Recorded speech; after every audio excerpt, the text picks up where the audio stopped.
ধুর বাচ্চা, মোমো গিয়ে কি করবে? তোমরা দুজনেই যাও। বিষয়টা বিয়ে নিয়ে, অনেক সিরিয়াস। এখানে মোমোর আড়সকে টেনো না। তো বসা ছেড়ে উঠে দাঁড়ায়, দু হাতে পরিহিত সুটটা হালকা টেনে গলা ঝেড়ে বলে, ভয় পাবেন না, বিশ্বাস করতে পারেন। আপনাকে ভালোভাবে বাসায় ফিরে দেওয়াটা আমার প্রধান দায়িত্ব থাকবে। ভরা লোক সমাগমে শেহরিন আর আপত্তি করার সুযোগ পায় না। মামার সামনে মুখ ফুটে না করার মানে নিচু করা তাকে। এর উপরে তো দুটো কানাবুগির মা বসে আছে, যেতে না চাইলেও জোর করে পাঠিয়ে ছাড়বে। সেই যেতেই হবে তাকে, শুধু শুধু কথা বাড়ানোর মানে হয় না। ছোট করে নিঃশ্বাস ছেড়ে উঠে দাঁড়ায় সে, হাঁটা পথে পা বাড়ায় উদ্দেশ্যহীন এক যাত্রায়।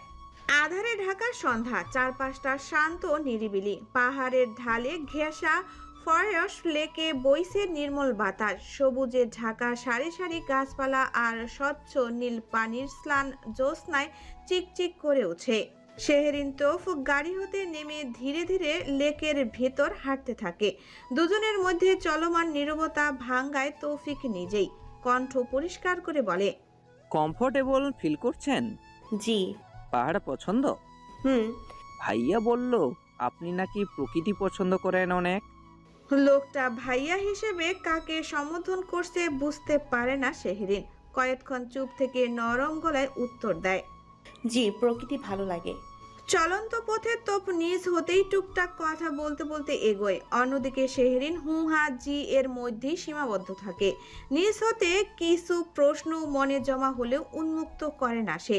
তোফ কথা বলায় বাহানায় সতর্ক চোখ মেলে বারবার শেহরিনের দিকে।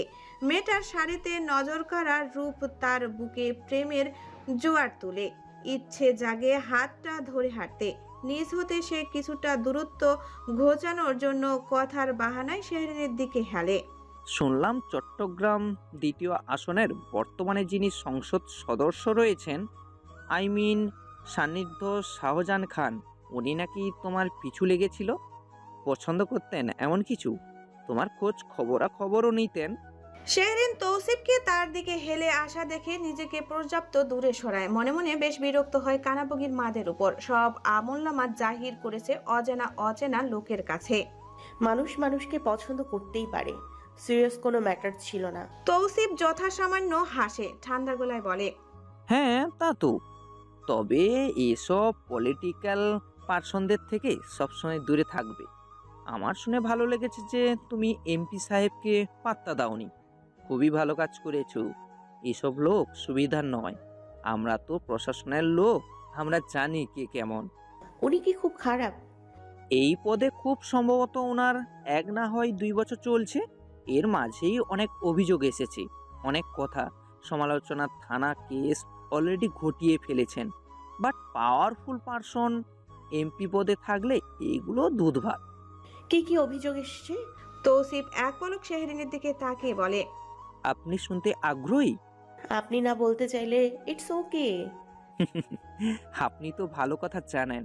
আসলে অভিযোগ বলতে সকল ধরনের গাঞ্জাম এবং ঝামেলার দিকটাই উনি এবং ওনার দল বেশ এক্সপার্ট। আমি এই 3 মাসে যতটুকু শুনেছি দেখেছি আর কি। এছাড়া নানান ডার্ক সাইডও তো আড়ালে থাকেই। সরকারি কর্মচারী উনিও, আপনিও। শুধু রাজনৈতিক ব্যক্তিদেরই ডার্ক সাইড থাকে, আপনাদের থাকে না কেন? তৌসিফ খানিকটা অবাক চোখে তাকায় শেহরিনের দিকে। এই মেয়েটাকে যত সহজ সরল ভেবেছিল, আদতে তা নয়। কথা বলার কৌশল বেশ নিখুঁত। বিকজ আমরা ক্ষমতা লোভী নয়। রাজনীতির চেয়ারে যারা বসে তাদের চেয়ারের লোভ এত আষ্টে পৃষ্ঠে জড়িয়ে ধরে যে এই চেয়ার বাঁচানোর জন্য তারা মানুষ মারতে দ্বিধাবোধ করে না। আপনি খোঁজ নিয়ে দেখবেন এই এমপিও নির্দ্বিধায় 2-4টা খুনের আসামি হয়ে আছি। শেহরিনের কর্ণকুহুরে খুন শব্দটা পৌঁছাতেই শরীরে শিহরণ বয়ে যায়। এক মুহূর্তের জন্য কল্পনায় ভাসে, উনি কি সত্যি মানুষ খুন করে? এই সংযত দৃষ্টি কি সত্যি হিংস্র হয়ে উঠতে পারে? ক্ষমতার লোভে কি সে অস্ত্র চালায় নির্বাচনে? পূর্বকোণ পত্রিকার নাম শুনেছেন নিশ্চয়ই। 2 দিন আগে ডিসি হিলের পিছনে পরিত্যক্ত এক বাড়িতে সেই পত্রিকার সম্পাদক শাহমাত সিকদারকে হত্যা করা হয়েছে। প্রাথমিক তদন্তেই উঠে এসেছে পরিকল্পনা করে হত্যা। আমাদের মহলে কানাঘুষার এমপি সাহেবের দিকেই আঙুল গেলেও সঠিক প্রমাণ যেহেতু নেই, তাই কোনো অ্যাকশন নেওয়া হচ্ছে না।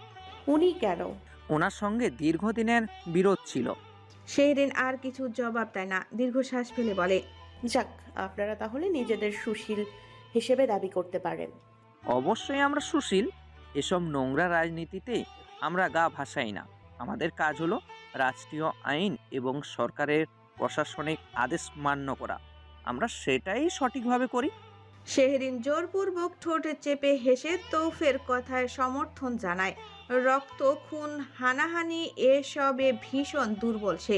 রাজনীতি বিষয়টা এ কারণে তার অপছন্দ। প্রতিদিনের সংবাদ পত্রিকায় নানান ধরনের দুর্নীতির খবরে আরও মন উঠে গিয়েছে, কিন্তু মাঝে মাঝে বাবার থিয়েটার তাকে বেশ ভাবায়। আচ্ছা, এই জগতে সবাই কি এক? শেহরিন, জি। আমি সোজাসাপটা কথা বলতে পছন্দ করি, তাই সোজাসাপটা কথাই বলছি। আমার আপনাকে প্রথম দেখাতেই ভীষণ পছন্দ হয়ে গিয়েছিল। আপনার সুরে আমি সত্যি বলতে মূর্ছিত হয়ে পড়েছিলাম। সেখান থেকেই ভালো লাগা। আমি বোধহয় আপনাকে ভালোবেসে ফেলেছি। আমাকে আপনার বিয়ে করতে কি কোনো আপত্তি রয়েছে? শেহরিন চুপ হয়ে যায়। আবার সেই আপত্তি অনাপত্তি নিয়ে প্রশ্ন। সে নিজেই যেখানে দ্বিধা দ্বন্দ্ব, সেখানে উত্তরই কি বা দিবে। তবুও পরিস্থিতিটাকে হালকা করতে সে ধীর কণ্ঠে বলে, আমি কিছুটা সময় চাই। কত সময়? খুব তাড়াহুড়ো? না, সেরকম নয়, তবুও একটা ধারণা করে রাখতাম আর কি। আমি আপনাকে জানাবো। আসলে হুট করে একটা সম্পর্ককে পরিণতি দেওয়ার আগে কিছুটা ভাবনা চিন্তা করা উচিত, পরে যাতে আফসোস না করতে হয়। তৌসিফ শেহরিনের প্রতিউত্তরে খুব একটা সন্তুষ্ট হয় না। এটা তার ক্লিন সেপ্ট মুখরেখা দেখেই বোঝা যায়। অনিচ্ছাকৃত হাসি ঝুলিয়ে বলে, আমার মতো ওয়েল এডুকেটেড ছেলেকেও ওয়েটিং লিস্টে থাকতে হচ্ছে। সবাই বলে ক্যাডারদের নাকি পাত্রীর অভাব হয় না, বাট রিয়েলিটি এটাই। ক্যাডারিকে স্পেশাল কোনোখানে অন্তর্ভুক্ত যে তাদের জন্য পাত্রীর অভাব পড়াটা বেমানান? নো, বাট সব মেয়ের ফ্যামিলিতেই আমাদের মতো ছেলে স্বপ্ন দেখে। বাহ, আপনি তো দেখি নিজেকে নিয়ে বেশ প্রাউড ফিল করেন। Good good. অবভিয়াসলি, আমি আমার যোগ্যতা এবং মেধায় এইখানে এসেছি। গর্ব করব না? ইয়েস, করবেন অবশ্যই, বাট একটু খেয়ালে রাখবেন। দেখবেন অতিরিক্ত প্রাউড ফিল যেন আত্ম অহংকারে গিয়ে না পৌঁছায়। অহংকার খুব খারাপ একটা অহংকার খুব খারাপ একটা কোয়ালিটিস। আপনি যত বড় পেশাতেই থাকুন না কেন, নিজের মধ্যে অহংকার বজায় রেখে চললে আপনার মূল্য একদম নিচুতে এসে পৌঁছাবে। মুখের উপরে সপাটে উত্তরে তৌসিফ খানিকটা অপ্রস্তুত হয়ে ওঠে। বিষয়টাকে ঘুরাতে হাত ঘড়িতে সময় দেখতে দেখতে বলে, আচ্ছা, এসব কথা রাখি। আপনি সময় নেবেন ঠিক আছে, তবে খুব বেশি নয়। আর হ্যাঁ, আমি কিন্তু না বাক্য আপনার থেকে শুনবো না। সময় হোক, চলুন এবার তাহলে ফিরি। ফয়স লেক হতে বের হয়ে পাকা রাস্তায় উঠে তৌসিফ শেহরিন কিছুটা দূরে গাড়ি পার করে রাখা। এতক্ষণ কথা বলতে বলতে 8:30 বেজে গিয়েছে। অন্যদিকে বিদ্যুতের ঝলকানি বেড়েছে দ্বিগুণ। কখন যে ঝাপ করে বৃষ্টি নামবে ঠিক নেই। Excuse me, 1 second. শিওর। তৌসিফের হুট করে কল আসায় সে শেহরিনকে সামনে এগুতে বলে পিছনে দাঁড়িয়ে পড়ে। পকেট হতে ফোনটা বের করে রিসিভ করতেই অপর পাশ হতে গমগম কণ্ঠ ভেসে আসে, 70% প্রফিট দেন। মিস করতে না চাইলে এক্ষুনি চলে আসুন, পরে কম হলে কিন্তু আমি দায়ী নয়। তৌসিফ বিস্মিত চাহনিতে সামনে শেহরিনের দিকে এক পলক তাকিয়ে বলে, 10টার দিকে আসলে হবে না? আমি একটু বিজি আছি এই মুহূর্তে। এর চেয়ে বিজি আপনি আর কোনো কাজে থাকতে পারেন অফিসার? আচ্ছা দেখুন, যেটা ভালো মনে হয় করুন। 70 থেকে 30% এলে প্লিজ আমাকে বলবেন না। অ্যাকচুয়ালি ওকে আমি আসছি। তৌসিফ তাড়াহুড়া করে ফোন রেখে দেয়। সামনে চলা রমণীকে পিছু ডেকে সে এগিয়ে যায় তার পানে। শেহরিন, একটা সমস্যা হয়ে গিয়েছে। জি।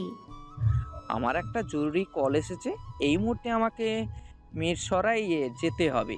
I am so sorry. আপনি প্লিজ মাইন্ড করবেন না। আপনাকে বাসায় ড্রপ করে দিতে পারছি না বলে আমি আসলে নিরুপায়। শেহরিন আশ্চর্য দৃষ্টি মেলে তৌসিফের দিকে। এই লোকের কথায় সে তাজ্জব বনে চলে যায় মুহূর্তেই। কি বলছে উনি? ঝড় বাদলের দিনে এভাবে একটা মেয়েকে রাস্তায় একা রেখে সে সরি জুগছে। শেহরিন এই সরি দিয়ে কি করবে? হাতে তো কোনো পার্স কিংবা মোবাইল ফোনও আনেনি। এত দূর তো আসার কথাই ছিল না। কথা ছিল বাসার সামনে রাস্তায় হাঁটাহাঁটি করে কথাবার্তা সম্পূর্ণ করা। কিন্তু এই লোকই তো স্ব ইচ্ছায় তাকে এখানে নিয়ে এসেছে। আর এখন আবহাওয়ার যা অবস্থা, গাড়ির কোনো চিহ্ন নেই। কি করবে সে? বিস্মিত গলায় কোনো মতে ঠোঁট ফুটে উচ্চারণ করে, ঠিক আছে, যেতে পারেন আপনি। Thank you so much. আমি জানতাম আপনি বুঝবেন।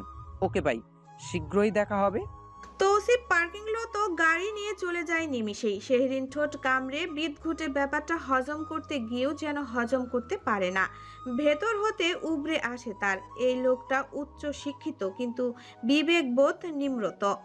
ড্রপ করে দিতে না পারতো, অন্তত একটা গাড়ি ঠিক করে দিতে পারতো। এগুলো তো বেসিক সেন্স। এত অবজ্ঞ। অথচ আসার সময় সবার সামনে গলা উঁচু করে বলল দায়িত্ব নিয়ে বাসায় ফিরে দিয়ে আসবে। এই তার নমুনা। স্টুপিড। হালকা হাওয়া ছেড়ে দমকা হাওয়া বইছে। শেহরিন গায়ের শাড়ির আঁচল গুটিয়ে হাঁটা ধরে বাসার পথে। এত দূর এখন সে কিভাবে যাবে? আল্লাহ, আজকের জন্য একটা কিছু ম্যানেজ করে দাও। কিছু দূর আসতেই গুড়ি গুড়ি বৃষ্টি শুরু হয়। যেরকম মেঘের ঝলকানি শুরু হয়েছে, মনে হচ্ছে তুমুল বর্ষণ নামবে। মাসটাই বৃষ্টির। প্রতিদিন নিয়ম করে একবেলা নামাটা খুব স্বাভাবিক। সকাল সন্ধ্যায় না নামলে রাতে নেমে তা পূর্ণ করবেই। এসে অন্য কিছু আনেনি। যদি ছাতাটা আনতো তাও তো হতো। সাই সাই করে পাশ কাটিয়ে চলে যাওয়া গাড়ির হর্নে শেহরিনের বুক ধক করে ওঠে। কাদায় পা মেখে তার একাকার। বৃষ্টি ধীরে ধীরে জোরে শুরু হচ্ছে। শাড়ির আঁচল মাথায় টেনেও এখন কাজে দিচ্ছে না। এই যে ম্যাডাম, একটু দাঁড়ান, ভিআইপি গাড়ি যাবে, এখন যেতে পারবেন না। ট্রাফিক পুলিশের কথায় পা থামায় শেহরিন। তার মতো 2-4 জন পথচারী সহ কিছু যানবাহন আটকে আছে এক পাশে। বৃষ্টি মাথায়ও এসব ভিআইপি প্রোটোকল দেখে তার বিরক্তির সীমা থাকে না। অযাচিত কাজ বাস। রাস্তায় এক পাশে দাঁড়িয়ে সে পাশে একজন ব্যক্তিকে জিজ্ঞেস করে, মন্ত্রী প্রজাতির কেউ? আমি জানি না। কয়েক সেকেন্ডের মাঝেই সারি সারি গাড়ি আসতে শুরু করে। 3টে পুলিশের গাড়ি সহ 4টা প্রাইভেট কার এবং একটা জিপ। বৃষ্টির মাঝে সাইরেন বাজিয়ে জোর গতিতে চোখের পলকে এক একে ছুটে যায় সব। কিন্তু তন্মধ্যে একটা গাড়ি থেমে যায় কিছুটা দূরে, যার কারণে তার পেছনে থাকা একটা পুলিশের গাড়িও থামতে বাধ্য হয়। গাড়ি হতে 2 জন পুলিশ হাতে ওয়াকিটিক নিয়ে বের হয়ে সেই গাড়ির দিকে এগোতেই ভেতর হতে কেউ একজন কিছু বলে। কিছু সময়ের কথাবার্তায় পুলিশ দুটো আবার ফেরত গিয়ে পাশ কাটিয়ে চলে যায়।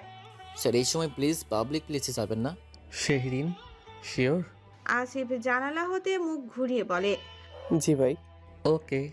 আরহাম কপালে ভাঁজ ফুটিয়ে বলে, স্যার, মন্ত্রী সাহেবরা রয়েছেন, ওনারা বিষয়টা অন্যভাবে নেবেন। আর পাবলিক তো আছেই, নতুন ইস্যু ক্রিয়েট করবে। এভাবে জনসম্মুখে যাওয়ার রিস্ক। I don't care. সান্নিধ্য গাড়ি হতে নেমে পড়ে। আজকে সারাদিন সমাবেশ ছিল। লম্বা বক্তব্য দেওয়ার কারণে গলার স্বর কিছুটা বসেও গিয়েছে। চোখে মুখে রাজ্যের ক্লান্তি। কিন্তু সবকিছুতে ছাপিয়ে সে তার শেহরিনের ধাবিত হয়। আরহাম, গাড়ি নিয়ে চলে যাও। আর আসিফ, তুমি আশেপাশেই থাকো। কেউ ছবি তুললে বিষয়গুলো হ্যান্ডেল করবে। আচ্ছা ভাই, আপনি যান।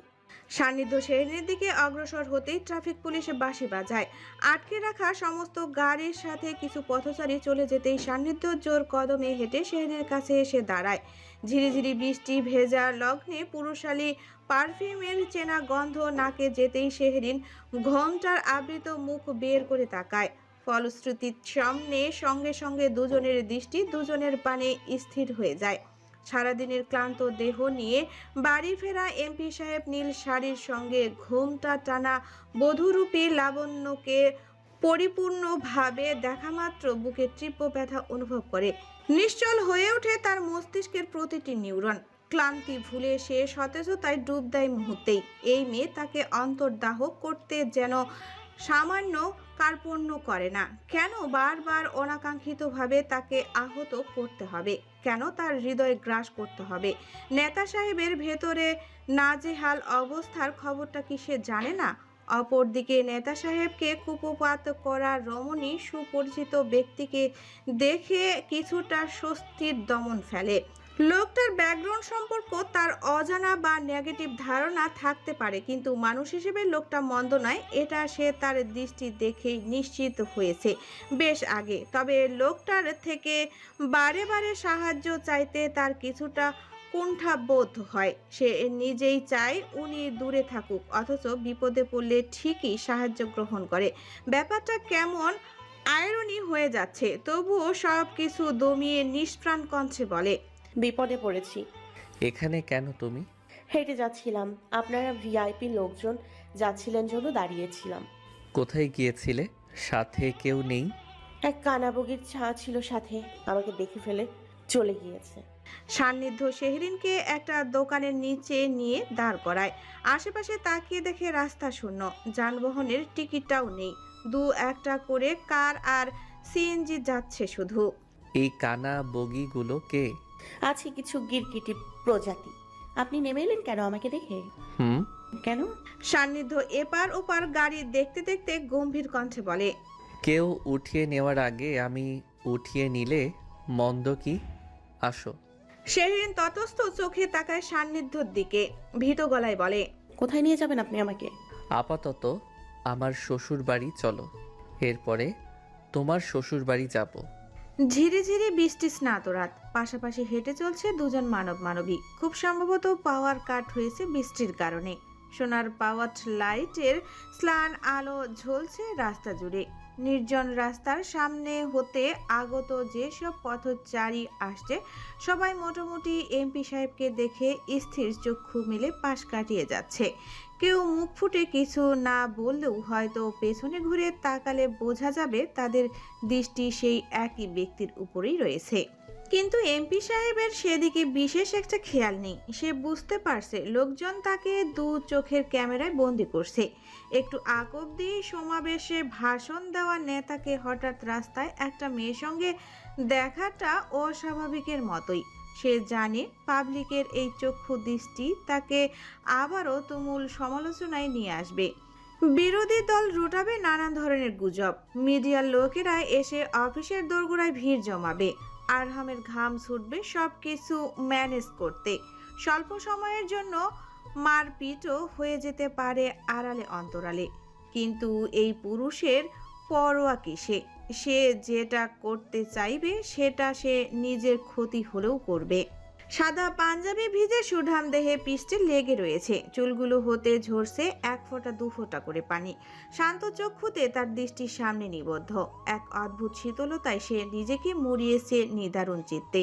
সারাদিনের দৌড় ঝাঁপিতে এইটুকু সময় তার কাছে মনে হচ্ছে বিশেষ কিছু। তার জারুল ফুল আজকে হয়েছে নীলাম্বরী, নীল কামিনী, যার কারণে মেঘে ঢাকা এই রাতে অদ্ভুত স্নিগ্ধতায় মোহাচ্ছন্ন হয়ে আসে সে। আর নিজেকে এই মোহ থেকে বের করে আনার সমস্ত পথ বন্ধ করে ফেলেছে অনেক আগেই। এখন শুধুই অপেক্ষা। অন্যদিকে আধ ভেজা শরীর, পায়ে কাদা মেখে চলা রমণী একটু আগে যে অনিশ্চয়তায় ভুগছিল, এখন তা অনেকটাই উবড়ে গিয়েছে। কিন্তু সে এই উবড়ে যাওয়া শব্দটার সঙ্গে বিশেষ পরিচিত লাভ করতে পারছে না, কারণ এক ঝুলি প্রশ্ন তার মস্তিষ্কে ঘটছে বিচরণ। কেন মনে হচ্ছে পাশে থাকা পুরুষটা তার জন্য নিরাপদ? উনি পাশে থাকলে নিশ্চিন্তে সে ঘরে পৌঁছাবে। এতে ভরসা আত্মবিশ্বাস কোথা থেকে এলো, যেখানে এই মানুষটার হাজার অপরাধ, অথচ সমাজের চোখে যে মানুষটা সুশীল সে কোন বিবেকে? শেহরিন ভীষণ অনুতপ্ত অনুভব করে নিজের মনের ভিতরে। সমান্তরাল ধারায় তার পদরেখা চললেও বুকের ভেতরে অস্থির ঢেউ তুলে। কেন জানি মনে হচ্ছে সে এই মানুষটাকে বিপদে শুধুই ব্যবহার করছে, আর ভালো সময়ে প্রত্যাখ্যান। আদতে এটা করা কি উচিত হচ্ছে? ঠোঁটের অগ্রপ্রান্ত শুকিয়ে আছে, নির্ভীতে ফেলে দীর্ঘশ্বাস। এসব প্রশ্নের উত্তর সে বাসায় গিয়ে মেলাবে তার একমাত্র উত্তরদাতা বাবার কাছে, নয়তো মানসিক অশান্তি কিংবা আত্মগ্লানি তার পিছু ছাড়বে না। এ পাশে আসো। হুম। সান্নিধ্য শেহরিনকে রাস্তার বাম পাশে রেখে ডান পাশে চলে যায়। সামনে একটা বেকারির দোকানে দুজন মানুষের অবস্থান দেখে সে শেহরিনকে একটুখানি পিছনে রেখে এগিয়ে যায় নিজ হতে সামনে। বেকারির দোকানের সামনে থাকা দুজন মধ্যবয়স্ক লোক এমপি সাহেবকে দেখামাত্র এগিয়ে এসেছে। অতঃপর একে অপরে হ্যান্ডশেক করে কুশল বিনিময় করে। এমপি সাহেব রাস্তায়, তা আবার পায়ে হেঁটে, এই জীবনে আর কত কি দেখতে হবে। মাঝে মাঝে হাঁটা ভালো। সরি, আপনাদের মতো দাপুরের নেতারা সাধারণ জীবনযাপন করলে আমরা জনগণ খুশি হয়। সম্মুখে দাঁড়ানো লোকটি হালকা পিছু ঘুরে তাকায়, শেহরিনের দিকে তাকিয়ে বলে ওঠে, আমাদের বোমারা কি? বিয়ে করেছেন কবে? সান্নিধ্য জানতো তাকে এই প্রশ্ন সম্মুখীন হতে হবে, তাই সে সরাসরি উত্তর না দিয়ে মৃদু হাসে। বাহ বাহ, খুব ভালো করেছেন। চুপচাপে হলেও বিয়েটা যে করেছেন এটাই অনেক। তাছাড়া তো আপনার ব্যক্তিগত জীবন নিয়ে রাজনৈতিক পাড়ায় বেশ চর্চা হয়। এই তো কিছুদিন আগেই তো পত্রিকায় বেরিয়েছিল, এমপি সাহেব বিটিতে বিচে কোনো মেয়ের জন্য নাকি ফুল কিনছে। বিষয়টা আমরা তখন গুজব হিসেবে নিলেও এখন দেখছি সত্যি। নেতা সাহেব শুধু বৃষ্টিতে ফলই কিনেন না, স্ত্রীসহ বৃষ্টিবিলাসও করেন। ভালো, খুবই ভালো। ইয়াং মানুষদের এনার্জি লেভেলে আলাদা, সারাদিন কাটুনি করে এসেও রাতে প্যানে টাইম বের করতে পারে। খুব ভালো, সব কিছুরই ব্যালেন্স রাখতে হয়। এনিওয়ে, দেখি বোমার সঙ্গে একটু পরিচয় হয়। শেহরিন শুকনো ঢোক গিলে, সবকিছু মাথার উপর দিয়ে যাচ্ছে তার। ব্যক্তি দুজন অনেক দূরে জল গড়িয়ে নিয়েছে, তাদের কথাবার্তার সঙ্গে বাস্তবিক যে কোনো মিল নেই, সেটা এখন বলবে কি করে। সরাসরি না করলেও বিষয়টা অন্য চোখে দেখবেন তারা, বিশেষ করে এমপি সাহেবের ইমেজের উপর প্রভাব পড়বে। লোকটার থেকে এত সাহায্য কুড়াচ্ছে সে, কৃতজ্ঞতা স্বরূপ একটু কিছু তার জন্য না করাটা খারাপ দেখায়। তবে এমপি সাহেব যেহেতু কৌশলে হ্যাঁ নাকে এড়িয়ে গিয়েছে, তাহলে তারও সরাসরি কিছু না বলে কৌশল অবলম্বন করা উচিত। এমপি সাহেবের চেয়ে বয়সে বড় আঙ্কেল ক্যাটাগরির লোক হলেও কি সমাধান করবে বুঝতে পারছে না সে। আলতো চোখে সান্নিধ্যের দিকে এক পলক তাকিয়ে স্লান কণ্ঠ ঠিকরে সালাম দেয়। আসসালামু আলাইকুম। ওয়ালাইকুম আসসালাম। ভালো আছো বোমা? জি, আপনারা? ভালো আছি, তোমাদের দেখে আরো ভালো লাগছে। যাক, নেতা সাহেব যে রাজপথের পাশাপাশি সংসারও সামলাচ্ছে, এই অনেক। তা তোমার নাম? জি, অনিভা। সুন্দর নাম। আর আমি হচ্ছি আখতারুজ্জামান খন্দকার, আর ইনি হচ্ছেন আফজাল হোসেন। আমরা দুজনেই তোমার চাচা শ্বশুরের বন্ধু। শেহরিন জোরপূর্বক হাসে। পরিচয় পর্ব তাহলে চাচা শ্বশুর পর্যন্ত চলে গিয়েছে, অথচ আসল শ্বশুরের খোঁজ নেই। কি আজব কারবার। আচ্ছা, আসি এখন। এই দাঁড়াও দাঁড়াও, এই বৃষ্টির মধ্যে ভিজে ভিজে কত দূর যাবে তোমরা? হালিশ শহর এভাবে যাবে নাকি? সান্নিধ্য ধীর কণ্ঠে প্রতি উত্তর দেয়। দেখি সামনে কিছু পাওয়া যায় নাকি। গাড়ি আনোনি? আনলে কি ভিজে যেতাম? তোমার সাঙ্গবাঙ্গুরা কোথায়? আপনার গাড়ি আছে সাথে? আখতারুজ্জামান পাশ ফিরে তাকায়, পার্কিং করে রাখা গাড়ির দিকে তাকিয়ে বলে, হুম আছে। কেন? আধা ঘন্টার জন্য নিচ্ছি, ওখানেই ওয়েট করুন আপনারা আপাতত। কিন্তু ড্রাইভার আছে তো। গাড়িতে তো ড্রাইভার থাকবেই। সান্নিধ্যের বাঁকা কথায় আখতারুজ্জামান সাহেব নিরাশ গলায় বলেন, এতক্ষণ অপেক্ষা করব? বাসায় বিশেষ কোনো কাজ আছে? না, সেরকম কিছু নেই, তবে সান্নিধ্য আর কথা বাড়ায় না। আখতারুজ্জামানের কথাকে উপেক্ষা করে শেহরিনকে সঙ্গে নিয়ে সরাসরি চলে আসে পার্কিং করে রাখা গাড়ির কাছে। ভেতরে বসারত ড্রাইভারকে উইন্ডোতে নক করে ঠিক হয়ে বসার ইশারা দেয় সে। অতঃপর দরজা খুলে শেহরিনকে ভেতরে বসতে বলে। শেহরিন শাড়ি সামলে ভেতরে বসাকালে তার জুতোর সঙ্গে শাড়ি পেঁচিয়ে ধরে। গাড়িতে ওঠা পথে বাধাগ্রস্ত হতেই সে চেষ্টা করে ছাড়ানোর, কিন্তু কর্মে ব্যর্থ হওয়ার আগেই সান্নিধ্য নির্দ্বিধায় এগিয়ে আসে সাহায্য করতে। কিছুটা নিচু হয়ে জুতোর সঙ্গে পেঁচিয়ে ধরা শাড়ি ছাড়িয়ে দেয় সে আলতো হাতে। ওকে। হুম। হালকা হাতের স্পর্শে শেহরিনের সমস্ত কায়া জুড়ে শিহরণ বয়ে যায়। বুকের ভেতরে অবাধ্য দোলাচলে সে নেতিয়ে পড়তেই নিজেকে ধাতস্থ করে নেয়। চুপচাপ বসে পড়ে এক কোণে। সান্নিধ্য ভেতরে বসতেই সে আর চোখে তাকায় এক নজর তার পানে। লোকটার মুখরেখায় কোনো হেলদোল নেই, একদম শান্ত স্বাভাবিক, তার মতো কোনো অস্থিরতা নেই। অন্যদিকে সে ভুগছে কঠিন পিপাসায়, গলা ঠোঁট শুকিয়ে খা খা করছে। একটুখানি জল পেলে মন্দ হতো না, কিন্তু কিভাবে মুখ ফুটে বলবে ভেবে পেল না। বললে তো সঙ্গে সঙ্গে নিয়ে আসবে, এটা জানা কথা, কিন্তু বারে বারে লোকটাকে এত সমস্যায় ফেলা থাক, প্রয়োজন নেই। স্যার কোথায় যাবে? সান্নিধ্য শেহরিনের দিকে তাকিয়ে শান্ত কণ্ঠে জিজ্ঞেস করে। খুলশির কোথায় যেন? আবাসিক এলাকা, রোড নম্বর 1-এ গেলেই হবে। গাড়ি চলতে শুরু করে। কিছু পথ যেতেই সান্নিধ্য হাত বাড়িয়ে সামনের সিট ধরে ওয়াটার বোতল এনে শেহরিনকে দেয়। মরুর বুকে জলের কোনা পেতেই শেহরিনের চোখ জোড়ায় স্বস্তির ঢেউ খেলে। একরাশ বিস্ময়কে পাশে ঠেলে সে তড়িৎ হাতে বোতলের মুখ খুলে পানি পান করে। কয়েক ঢোকে পুরো পানি নিঃশেষ করে ফেলে নিমিষেই। নিজের ভেতরে খা খা করা তৃষ্ণাকে দমিয়ে শান্তির নিঃশ্বাস ফেলে অবশেষে। তবে লোকটার কাছে সে অভিভূত না হয়ে পারে না। কৃতজ্ঞতাপূর্ণ চোখে তাকায় ফোনের ব্যস্ত হওয়া এমপি সাহেবের দিকে। বাবা বলেন, কিছু না বলেও মুখে দেখে অনুমান করে নেওয়ার ব্যক্তিগুলো নাকি চমৎকার ব্যক্তিত্বের অধিকারী হয়। এটা নাকি বিশেষ করে পুরুষ মানুষদের অন্যতম একটা গুণ। কেয়ারিং বিষয়টাকে খুব সূক্ষ্মভাবে ফুটিয়ে তোলা হয়। নেতা সাহেবকে আজকে এত সময়ের পর্যবেক্ষণে শেহরিন বুঝেছে ওনার ব্যক্তিত্ব প্রখর, কোনো রকমের সুযোগী সন্ধানী নয়, সে এটা স্পষ্ট বুঝেছে। কেননা তার সংযত দৃষ্টি এখন পর্যন্ত শেহরিনের চোখ ছাড়া অন্য কোথাও যায়নি। আধ ভেজা শাড়িতে অস্বস্তিতে পড়লেও কারো সংযম দৃষ্টিতে তাকে কিছুটা হলেও স্বস্তি দিচ্ছে। মেয়েটা কে ছিল? কোন মেয়ে? সেই যে ফুলকাণ্ডে। সান্নিধ্য ফোন হতে দৃষ্টি তুলে শেহরিনের দিকে তাকায়, ঠোঁট চেপে ক্ষীণ হেসে বলে, ছিল একজন। সে কি আমি? মেবি। আমার ছবিও কি ছিল? একটাতে ছিল। আমি কেন দেখলাম না? কোন পত্রিকায় ছিল? নাম কি? ফোনের দিকে দৃষ্টি ফিরিয়ে আনে সান্নিধ্য। এই প্রশ্নের উত্তর 2 দিন আগে ছিল তার কাছে, কিন্তু এখন নেই। যেখানে পত্রিকার মালিকেরই দুনিয়াতে আর অস্তিত্ব নেই, সেখানে পত্রিকার খোঁজ দিবে কিভাবে সে? পূর্বক্ষণ নামটাই তো মুছে দিয়েছে সে সারা জীবনের জন্য। ভয় নেই, তোমাকে কেউ চিনতে পারবে না। আপনার কোনো ঝামেলা হয়নি? ঝামেলা? শেহরিনের হুট করে ঝামেলা শব্দটা শুনে তৌসিফের বলা কথাটা মনে পড়ে। তার ভাষ্য মতে সকল প্রকার ঝামেলার মূল কারিগরি উনি। তাকে ধরবে ঝামেলা, এটা অসম্ভব। না, কিছু না। 5 মিনিট মাত্র হয়েছে যাত্রার। এর মাঝেই চলন্ত পথে মিরর ঘেঁষে কারো অনাকাঙ্ক্ষিত দৃষ্টি পড়ে শেহরিনের দিকে। একবার নয়, দুবার নয়, বারবার।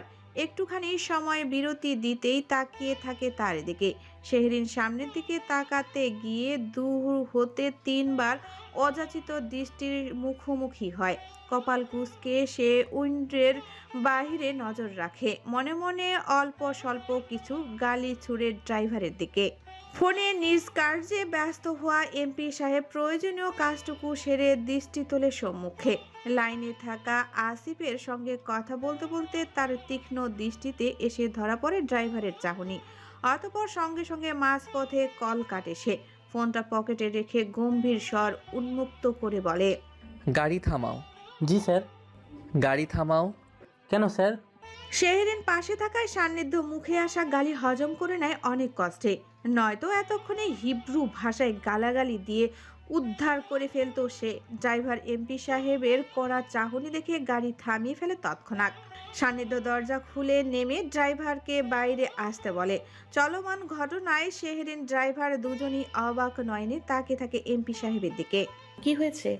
শেহরিনের প্রশ্নে সান্নিধ্য কোনো জবাব না দিয়ে ড্রাইভারকে গাড়ির বোনাট পাটের দিকে নিয়ে আসে। চুপচাপ দাঁড়িয়ে থাকবে, মুখ দিয়ে কোনো শব্দ বের হবে না, গালে হাত যাবে না। যদি এর একটাও হয় তাহলে আমি যেটা করব সেটার রিপিট হবে। ড্রাইভার আহাম্মক চাহনিতে তাকাতেই সান্নিধ্য গোটানো পাঞ্জাবের হাতা আরেকটু উপরে তুলে সপাটে একখানা চর গালে বসিয়ে দেয় তার। শক্ত হাতের কষিয়ে দেওয়া চরে খানিকটা শব্দ হলেও শব্দ হয় না কারো মুখ থেকে। গালের উপর আগুন জ্বলে উঠলেও হাত যায় না তার সেখানে। বিশেষ শর্ত মেনে সে চুপচাপ থাকে, কেননা শর্ত বিঘ্নিত ঘটলেই আরেকখানা লৌহদণ্ডের আঘাত গালে এসে পড়বে। সময় থাকলে চোখে হাই পাওয়ারের চশমা লাগিয়ে দিতাম, কিন্তু দুর্ভাগ্যক্রমে সময় এবং পরিস্থিতি দুটোরই বিপরীতে। তাই আজকে এতটুকুই, সোজা যে পথে এসেছিলে সেই পথে হেঁটে চলে যাও। স্যারকে গিয়ে বলবে কালকে হালি শহর থেকে যেন গাড়িটা নিয়ে যায়। ঠান্ডা গলায় নিশ্চুপ হুমকি। শার্টের গলা ঠিক করে ড্রাইভারের কাঁধ চাপড়ে দিয়ে সান্নিধ্য তাকে পাঠিয়ে দেয় ফিরতি পথে। গুড়ি গুড়ি বৃষ্টি মাথায়, ড্রাইভার কোনো প্রকার বাচন ছাড়াই দ্রুত দৌড় লাগায় খানিকটা পথ যেতেই। ভুলেও পিছু ফিরে তাকায় না একবারের জন্য। সামনে এসে বসো। উনি চলে গেলেন কেন? ওনার সাফোকেটেড ফিল হচ্ছে ড্রাইভিং করতে। সাফোকেটেড ফিল হচ্ছে? এসো। সান্নিধ্য দরজা খুলে শেহরিনকে সামনে এনে বসায়, কিন্তু শেহরিনের বিস্মিত চাহনি তার নজর এড়ায় না। ভ্রু যুগল উঁচি জিজ্ঞেস করে,